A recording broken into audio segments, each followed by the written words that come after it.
They wrote me off. I ain't right back, though. The bridge quarterback is a role at the QB position that's designed to be a placeholder, not a long-term solution.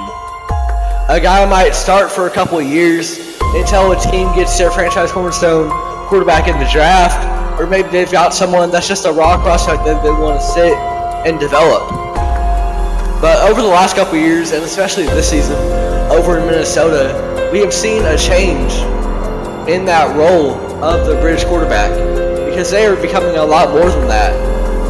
They are evolving, and these guys who are going to be, maybe one-year starters are starting to carve out their own role in the league, to the surprise of many people and also NFL front offices. Welcome back to State of the Association. I'm your host, Nash Roberts, and this is the evolution of the bridge quarterback.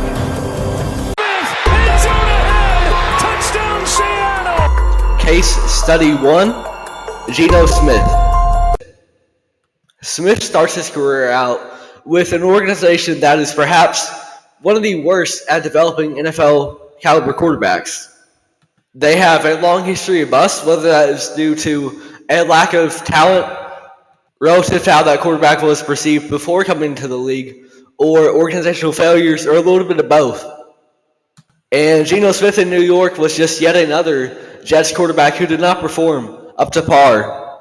His first year, it's 12 touchdowns to 21 interceptions, while completing only 55% of his passes.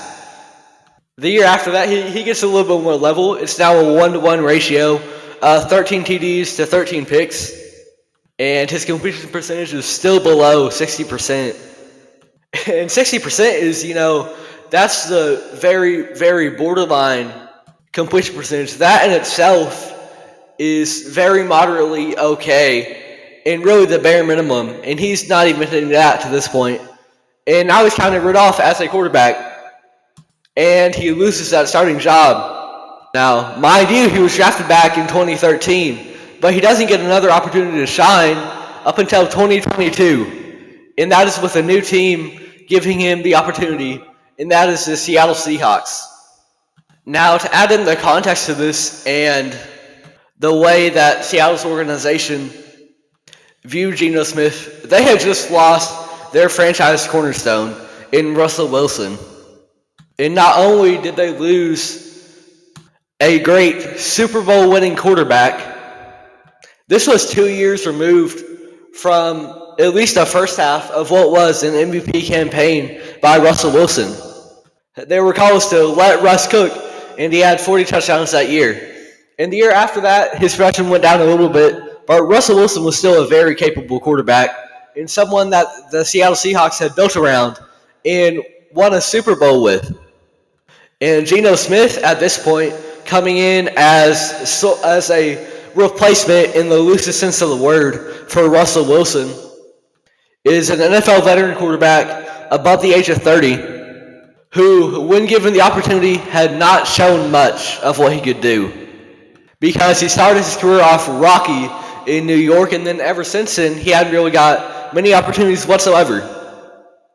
So the expectations could not be lower for Geno Smith, especially in filling the shoes of Russell Wilson. But his first year in Seattle, he has by far his best season ever, throwing for over 4,000 yards for the first time in his career, and adding on 30 touchdowns to just 11 picks. So his lowest interception mark of his career and his highest ranks in touchdowns and yardage, as well as completing 70% of his passes. A far cry from when he couldn't even manage to hit 60% of them over in New York. He became a first-time Pro Bowler, and he won the Comeback Player of the Year award. And it was a great story from someone who very well could have never gotten a chance to start in the NFL again. And Seattle took a flyer on him, expecting not much out of it. And he goes on to have by far the best season of his career and solidify himself as an NFL caliber quarterback for at least the next few years. And what did this mean for him? And really the bridge quarterback as a position in its entirety is that with Geno Smith having the kind of season that he did, he showed that he was capable of being a starting caliber quarterback in the league, in that you don't want to move on from him after the season you just had immediately. Because the bridge quarterback is typically a one-year rental. But Geno Smith always has ups and downs. These past couple years now, has now been the starting quarterback for Seattle the past 3 years. He well outlived what he was expected to, and he revived his NFL career when he was initially brought in as just a bridge quarterback for them to go out and get a new, young, exciting prospect that they could develop. But Geno Smith ended up being the guy for them and producing really well, at least in that first year. And they decided that they didn't have to move on from him. And this would go on to be a sign of things to come for multiple other NFL bridge quarterbacks. He's going to run it. Mayfield at the 5, trying to get in! Case study 2, Baker Mayfield. This is another guy who goes to a franchise that is well known for having a bad history of quarterbacks. Much like Geno Smith and the Jets, Baker Mayfield goes to the Cleveland Browns. And if there's any team worse than the Jets at developing quarterbacks, it might be the Cleveland Browns. And he's taken with the number 1 overall pick in the 2018 NFL Draft. Now, he was an elite college quarterback, but NFL caliber upside was questionable compared to some other guys in that draft class, and he was not the unanimous number 1 pick in spite of all his college accolades at Oklahoma. He was seen as a guy with great drive, a fiery spirit, and a competitive edge, but not necessarily the physical intangibles of other guys in that class, like, say, Josh Allen or Lamar Jackson. But regardless, Cleveland feels that he is best, at least for the culture, as an organization that has lost 31 games in the past 2 seasons out of 32, and they expect Baker's drive and competitiveness to be able to create a more positive culture for this team. And in his first season, he breaks the rookie passing touchdown record. And after that, it's an up-and-down career in Cleveland. Year 2, he declines. Year 3, he has his most efficient season yet, leading the Browns to the playoffs and their first playoff win in so long. And then year 4, he plays with injury. It really affects his production and his play on the field. And after that, Cleveland decides to move on from Baker Mayfield. And he goes to Carolina. And despite being the number 1 overall pick just 4 years ago, he has to fight to be the starting quarterback for this team. And he's really in and out as that starting quarterback, and he's throwing 6 touchdowns to 6 picks. Ultimately, Carolina moves off of him. The Rams take a flyer on him with an injured Matthew Stafford. He has a great game-winning drive for them in his first game, two days after joining the team, not knowing the playbook. And he leads him to a comeback victory on a game-winning drive. And he has a solid into the season with the Rams. But after what was seen in Carolina in his last year in Cleveland, no one really wants Baker Mayfield. No teams reach out to him. But he instead reaches out to the Tampa Bay Buccaneers himself. A team that, much like the Seahawks and Russell Wilson, had also just lost a Super Bowl quarterback to retirement this time in Tom Brady, the greatest quarterback ever. And Baker Mayfield obviously is not expected to be Tom Brady in any sense of the word. He even says that at his press conference, that he's not Tom Brady. But he's got a lot of weapons on this offense that he can use. Obviously, you've got a great receiving core in Mike Evans and Chris Godwin. You've got a very solid tight end in Cade Otton. And one of the better receiving backs in the NFL in Rachaad White. In year 1, Baker Mayfield leads the Tampa Bay Buccaneers to the playoffs. A team that was expected to be one of the worst in the league, and a team that was expected to go out and draft a quarterback next year. But he leads them to the playoffs, having what was seen as perhaps a career renaissance, especially after that season he gets a bigger contract. He was on a 1-year deal. He gets a bigger contract because he proved himself.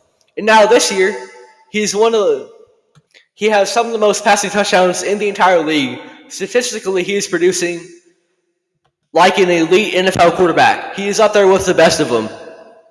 And he's thrown a couple picks at 15, but he's making up for it with 39 passing touchdowns. By far the best mark of his NFL career. And entering the season, he re-upped on a 3-year deal with the Tampa Bay Buccaneers. And he's absolutely looking like he is worth it. There's a very good chance he leads the Buccaneers to the playoffs for the second year in a row. And he came into this team expecting to be a 1-year rental and then maybe out of the league. No one really wanted him. He had to reach out to the team himself. And he has revitalized his NFL career. His competitive spirit has been a great fit in Tampa Bay. And it looks like he might have finally found a home, even though he was coming in expected to be just another bridge quarterback. On the run, open man, coverage. Case study number 3, Sam Darnold. Much like Baker Mayfield and much like Geno Smith, he comes into the league not facing a good situation in terms of the organization around him. He comes in that same 2018 draft class as Baker Mayfield, and he joins the same team that Geno Smith started his career on in the New York Jets, with his top wide receiver being Robbie Anderson. He was seen as a player coming out of that draft class as someone with excellent field vision and someone that could really process the field quickly and efficiently. And that was really not on display during his first tenure with the Jets. Year 1, he throws 17 touchdowns to 15 picks, completing 57% of his passes. Year 2, it's slightly better at 19 TDs, 13 picks, 62% of his passes are being completed. And then in year 3, when he looks like he's on a slight bit of upward trajectory here, he throws 9 touchdowns to 11 picks and 59% completion percentage, and throws for 2,200 yards and has his worst passer rating of his career. The Jets, they decide to move on from him, and he goes to the Carolina Panthers. In 2021, he throws 9 touchdowns to 13 picks, and then in 2022, he's got to compete with the guy we talked about last year, Baker Mayfield, for that starting quarterback position, and both of them kind of swap in and out, not because you've seen a lot from the other, but because both of them did not perform very well. Sam Darnold completes just 58% of his passes that year, but he does throw 7 touchdowns to 3 interceptions in his time starting for the Panthers, which is at least a better ratio than Baker had. And by far the best ratio of his career to this point. He had never had a 2-to-1 ratio before. So with that, without processing in his field vision becoming maybe slightly more apparent and being a little bit safer with the ball, the 49ers decided to let him be a backup for the team. And he doesn't have to do much. He has 1 game where he really gets a little bit of a snap count there. And under Kyle Shanahan, that offensive scheme, he's really set up to do well. He passes for almost 300 yards and 2 touchdowns, 1 pick. But overall, it wasn't a bad game for Sam Darnold in San Francisco. But Brock Purdy's their guy, and they decided to stick with him. And overall, Sam Darnold did not show enough to override that whatsoever. And he goes to the Minnesota Vikings and has by far his best season yet, as has been a theme with these guys. To this point, he has by far his highest passer rating that he has ever had, by far his highest completion percentage at 68%. He's thrown 35 touchdowns to 12 picks, as well as over 4,000 yards.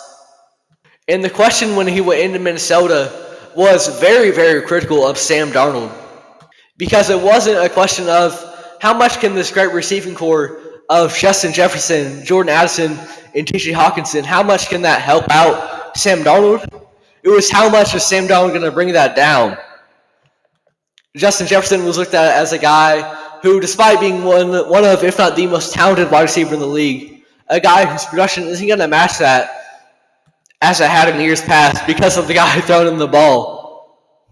But Sam Darnold has thrived in Minnesota, and next week they're going to fight for the 1 seed with the Detroit Lions in a battle for not just that division, but the entire NFC. They've got only 2 losses on the entire NFL season, and have been one of the best offenses in the league under Sam Darnold. And he was expected to come in and not even finish the year as the starting quarterback. J.J. McCarthy out of Michigan was expected to get that nod at some point, probably around mid-season. But he has a season-ending injury before the year even starts, and is expected to be a very down year for Minnesota as a result of that. But under Sam Darnold, the offense has been electric. And now there are a lot of questions about if J.J. McCarthy or Sam Darnold is the guy to move on with going into the future. And like Geno Smith and like Baker Mayfield, coming in as a bridge quarterback with very, very low expectations for a team that didn't have a lot of options outside of him, he proved himself to be a capable NFL quarterback and revived his career. In conclusion, over the past 3 years, every year there has been one quarterback that comes into a team that doesn't really have any other options at the quarterback position, expected to be a one-year rental, if not less, if not replaced by mid-season, and they produce really well in a new system, hitting new highs for their career in seasons where they were expected to perhaps be their last season in the NFL, and they go out and they save their careers and solidify their spots in the league. For now, Geno Smith is coming down a little bit. It remains to be seen what his future is in the league at this point, but he was a very great story, winning comeback player of the year. Baker Mayfield has found a home in Tampa Bay, and Sam Darnold, to his credit, for a team that was ready to write him off and put J.J. McCarthy in, has really made that a proper question of if they stick with Sam Darnold or if they go with the younger quarterback, J.J. McCarthy. All of them have shown that they can be capable players in the league, and they just need the opportunity. And that is really the evolution of the bridge quarterback. Because in years past, they wouldn't necessarily do as much with the opportunity as we're seeing now. Obviously, there were exceptions, but for the most part, a bridge quarterback is going to stick to the plan. There can be a one-year rental, then we're going to get a young guy, and we're going to let him be the QB of the future. But over the past 3 years, we've seen Baker, Geno, and Darnold all come out on new teams and make it a lot more nuanced, a lot more complicated conversation at that position moving forward and defining themselves, coming in as a bridge quarterback, but defining themselves as a capable quarterback, one that you can build your team around at least for a year, one that might be able to lead you to the playoffs, and one that is very capable of producing in the league and being the quarterback for your franchise, despite coming in expected to do not much and be a placeholder. That is the evolution of the quarterback position, of the bridge quarterback position. And that's all for today's episode of State of the Association. Thank you for listening. I'm your host, Nash Roberts.